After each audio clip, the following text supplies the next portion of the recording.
Assalamualaikum warahmatullahi wabarakatuh. Perkenalkan, nama saya Kayla Alfia Saputra dengan NIM 12392300154. Di video ini, saya akan menjelaskan materi tentang efisiensi alokasi dan distribusi pendapatan. Pertama-tama, saya akan memberitahu beberapa topik yang akan saya bahas di video kali ini.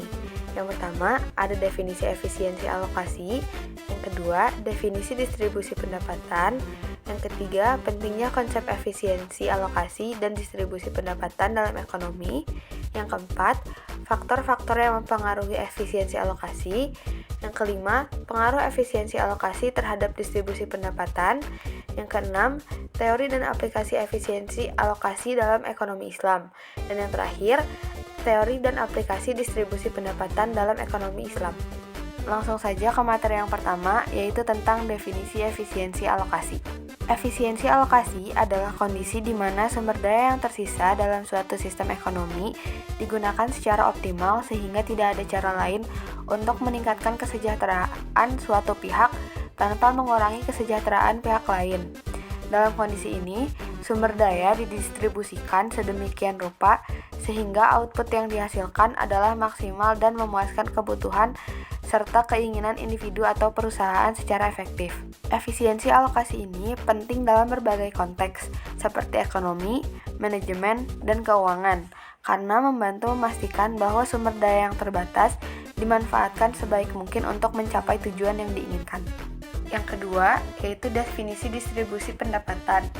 Distribusi pendapatan adalah pembagian atau penyebaran total pendapatan di antara individu atau kelompok dalam suatu perekonomian. Ini menggambarkan bagaimana kekayaan atau pendapatan dihasilkan dan didistribusikan di antara anggota masyarakat, yang dapat mencerminkan tingkat ketidaksetaraan ekonomi di suatu negara atau wilayah. Distribusi pendapatan yang lebih merata dianggap sebagai tanda dari perekonomian yang lebih adil dan stabil. Sementara distribusi yang sangat tidak merata dapat menunjukkan adanya ketidakadilan ekonomi dan sosial yang bisa mengarah pada ketegangan sosial dan ekonomi. Selanjutnya, pembahasan tentang pentingnya konsep efisiensi alokasi dan distribusi pendapatan dalam ekonomi. Yang pertama, pentingnya efisiensi alokasi. Efisiensi alokasi dapat memaksimalisasi output. Yang dimaksud memaksimalisasi output di sini yaitu efisiensi alokasi memastikan bahwa sumber daya yang terbatas digunakan dengan cara yang paling produktif sehingga output yang dihasilkan adalah maksimal. Ini berarti perekonomian dapat memproduksi barang dan jasa dalam jumlah dan kualitas yang optimal.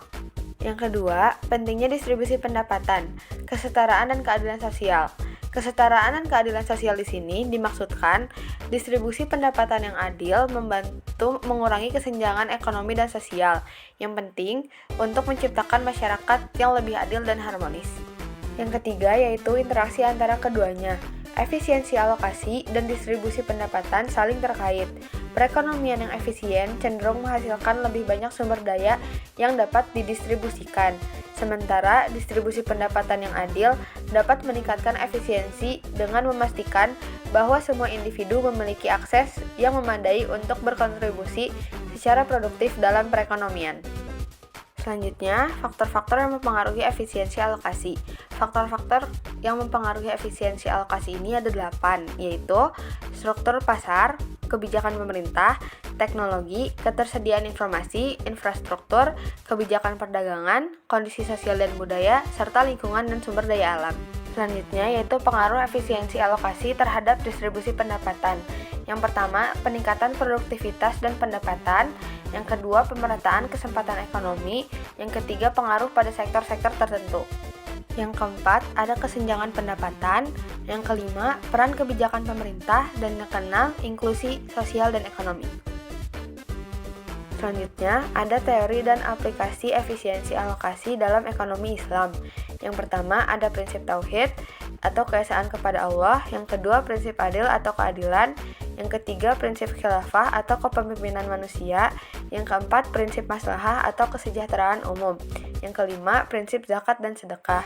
Lalu pengaplikasiannya yaitu penggunaan zakat sebagai instrumen redistribusi. Yang kedua, pembiayaan syariah. Ketiga, praktik bisnis yang etis. Keempat, investasi sosial dan infrastruktur. Yang kelima, kebijakan pemerintah yang adil. Selanjutnya, teori dan aplikasi distribusi pendapatan dalam ekonomi Islam. Yang pertama, ada prinsip keadilan atau adil. Yang kedua, prinsip maslahah. Yang ketiga, prinsip tanggung jawab sosial. Yang keempat, prinsip khilafah. Yang kelima, larangan riba. Bentuk pengaplikasiannya bisa dengan zakat, sedekah dan wakaf, pembiayaan syariah, pengelolaan sumber daya alam, dan pasar yang adil dan transparan. Sekian dan terima kasih. Maaf bila banyak salah kata dan pengucapan. Wabillahi taufiq wal hidayah. Wassalamualaikum warahmatullahi wabarakatuh.